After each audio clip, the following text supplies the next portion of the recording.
కూడా ఈ చిత్రం దాని మీద కాన్సెప్ట్ ఉంది. So thank you. వీటిలో మీరు పెట్టారు. సినిమా మాత్రం చాలా బాగుంది. కుబేర మూవీ చూడండి. కుబేర మూవీ ఏంటంటే ముఖ్యంగా ధనుష్ కోసం మాట్లాడుకోవాలి. ఎందుకంటే కాలీవుడ్ నుంచి తెచ్చుకోవాలి. ఈ యాక్టర్ మనకి తెలుగులో లేడా అనిపించింది. బట్ ఈ సినిమా చూసిన తర్వాత ధనుష్ తప్ప ఇంకెవరో చేయలేరు అని అంత విధంగా జీవించాడని చెప్పాలి. ఇన్నోసెంట్ గానీ పిచ్చిగడగా ఆ క్యారెక్టర్లు ఒదిగిపోవడం కానీ నిజంగా క్యారెక్టర్ ఇన్వాల్వ్ అయిపోతాను అనమాట.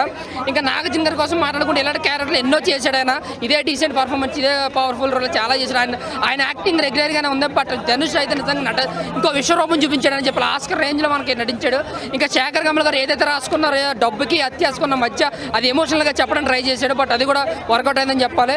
బట్ 3 గంటల 5 నిమిషాలు అనేది కొంచెం లెంత్ ఎక్కువైందన్న. చూసినంతసేపు బోర్ కొట్టదు. బట్ ఎమోషనల్గా క్లాసిక్గా ఏం జరుగుతుందని ఇంటెక్షన్తోనే వెళ్తుంటుంది. బట్ ఇంకా క్లైమాక్స్ రాదు అన్న ఒక ఇంత ఫీల్ అయితే కొంచెం లాగ్ అనిపించింది సెకండ్ హాఫ్లో. అది కానీ ఇంకో 20-30 మినిట్స్ ట్రిమ్ చేస్తుంటే సినిమా నిజంగా ఒక క్లాసీ ఎమోషనల్ బ్లాక్ బస్టర్ అవుతుంది.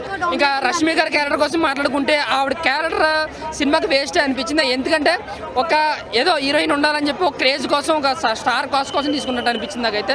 ఓవరాల్గా సినిమా అంతా కూడా ధనుష్ గారు నాగార్జున గారి మీద నడుస్తుంది.